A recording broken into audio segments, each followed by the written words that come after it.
Hello everyone, teaching संस्था में आप सभी का स्वागत है। आज का जो क्लास रहने वाला है भारत की संधियाँ, यानी जो जल संधियाँ होती हैं, उसके बाद हम जो है अपना देखेंगे। पहले जल संधियाँ देखेंगे, उसके बाद महासागर देखेंगे। भारत की जो महासागरों की धाराएं होती हैं उसे देखेंगे, ठीक है ना। इसके पहले मैंने जो है 19 क्लास करवा दी है। अगर आपने नहीं देखी तो प्लीज़ जाकर देख लीजिएगा। प्लेलिस्ट में आपकी सारी क्लासेस ऐड हैं। एक साथ सारी क्लासेस आप अच्छे से देख सकते हैं। मुश्किल से 10 से 15 मिनट की क्लास होती है। सारी क्लास आप चाहें तो एक दिन में कवर कर सकते हैं, ठीक है ना।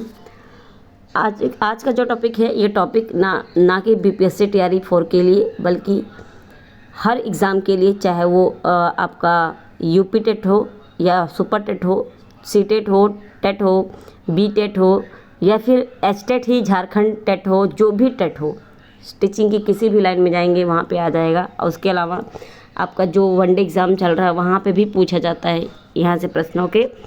शुरुआत करते हैं आज के पहले पॉइंट से। तो बेरिंग सागर पूछता है, बेरिंग सागर व चुस्की सागर, ये कौन जोड़ता है बेरिंग सागर और चुस्की सागर को? तो ये बेरिंग जल संधि के द्वारा बेरिंग सागर और चुस्की सागर को जोड़ा जाता है। बास्पोरस जल संधि ये काला सागर और मरमरा सागर को जोड़ता है। कौन? बास्पोरस जल संधि।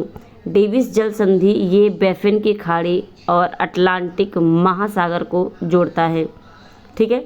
डोवर जल संधि, डेविस और डोवर में कंफ्यूज मत होइएगा। डोवर जल संधि पूछेगा तो इंग्लिश चैनल एवं उत्तरी सागर को जोड़ता है। डेविस जल संधि पूछेगा तो बैफिन की खाड़ी एवं अटलांटिक महासागर हो जाएगा। फ्लोरिडा जल संधि यह मैक्सिको की खाड़ी एवं अटलांटिक महासागर को जोड़ता है। मैक्सिको की खाड़ी देखते हैं, उत्तरी अमेरिका वाला। हार्मुज जल संधि फारस की खाड़ी एवं ओमान की खाड़ी, जो एशिया वाला आता है पार्ट, ठीक है ना। जिब्राल्टर जल संधि ये भूमध्य सागर और अटलांटिक महासागर को जोड़ता है, ठीक है ना। आप देखेंगे अफ्रीका के ऊपर और यूरोप के बीच में ये जिब्राल्टर जल संधि पाई जाती है। तो ये भूमध्य सागर को अटलांटिक सागर से जोड़ता है। मैगलेन जल संधि ये प्रशांत महासागर एवं दक्षिणी अटलांटिक महासागर को जोड़ता है। मलक्का जल संधि अंडमान सागर एवं दक्षिण चीन सागर को जोड़ता है, ठीक है ना, एशिया वाला। सुंडा जल संधि जो होता है ये जावा सागर एवं हिंद महासागर को जोड़ता है। जानते हैं सुंडा जल संधि कहाँ पे? भारत के नीचे आप जब जाएंगे जावा सागर और हिंद महासागर देखने को मिलेगा।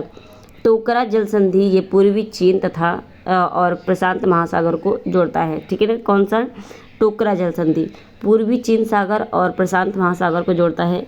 युकाटन जल संधि यह मैक्सिको की खाड़ी एवं कैरिबियन सागर को जोड़ता है। कारीमाटा जल संधि ये दक्षिण चीन सागर एवं जावा सागर को जोड़ता है, ठीक है ना। दक्षिण चीन सागर एवं जावा सागर को जोड़ने वाली जो जल संधि है वो है कारीमाटा। बाबा अल मंदेब या मंडप कहते हैं, ये लाल सागर एवं अरब सागर को जोड़ता है। टॉरस की जल संधि ये अराफूरा सागर और पापुआ न्यू गिनी को जोड़ता है, ठीक है ना। बॉस जल संधि ये तस्मान और दक्षिण सागर को जोड़ता है। तस्मान और दक्षिण सागर को जोड़ने वाला जल संधि बॉस जल संधि है। अब हम बात करते हैं महासागरों की प्रमुख धाराएं। तो अटलांटिक महासागर की जो धाराएं हैं, जल धाराएं हैं, उन्हें देखेंगे। ब्राज़ील की जलधारा विपरीत विषुवत रेखीय जलधारा, उत्तरी विषुवतीय रेख धारा, दक्षिणी विषुवतीय धारा, फ्लोरिडा की धारा, गल्फ स्ट्रीम जो कि खाड़ी की धारा है, नॉर्वे की धारा, ये सभी के सभी उष्ण जलधारा हैं, यानी गर्म जलधारा हैं, ठीक है ना। पूर्व ग्रीनलैंड धारा, कनारी जलधारा, वेनेजुएला की धारा और अंटार्कटिक प्रवाह, ये सभी ठंडी जलधारा है, ठीक है ना। पूर्व ग्रीनलैंड धारा, कनारी, वेनेजुएला और अंटार्कटिक ये ठंडी जलधारा है, ठीक है ना, अटलांटिक महासागर में बहने वाली। बाकी ऊपर की जितनी मैंने बताई ये सारी की सारी गर्म जलधाराएं हैं, याद रखिएगा। अब बात करते हैं प्रशांत महासागर की जलधाराएं। उत्तरी विषुवतीय रेखाएं रेखीय धारा, उत्तरी प्रशांत प्रवाह, अलास्का की धारा, सुसीमा का धारा, दक्षिण विषुवतीय रेखीय धारा, पूर्वी ऑस्ट्रेलिया धारा और न्यू साउथ वेल्स धारा, ये सभी गर्म यानी उष्ण जलधारा है प्रशांत महासागर की। प्रशांत महासागर में ठंडी जलधारा विपरीत विषुवत रेखीय धारा हो जाएगा क्यूराइल धारा, ओएसियो में पाया जाता है। कैलिफोर्निया का धारा और हम्बोल्ट जो कि पेरुवियन धारा है, ठीक है ना। ये सभी के सभी प्रशांत महासागर में बहने वाली ठंडी धारा है, ठीक है ना। अब बात करते हैं हिंद महासागर की धाराएं। अगुलहास धारा, मोजाम्बिक धारा, दक्षिण विषुवत-रेखीय धारा, ये सभी गर्म और स्थायी जलधारा हैं, ठीक है ना। ग्रीष्मकाल मानसून प्रवाह ये गर्म और परिवर्तनशील होते हैं। शीतकालीन मानसून प्रवाह ये परिवर्तनशील होते हैं। और पश्चिमी ऑस्ट्रेलिया की जो धारा है वो ठंडी और स्थायी होती है, ठीक है ना। इस बात को ध्यान में रखेंगे।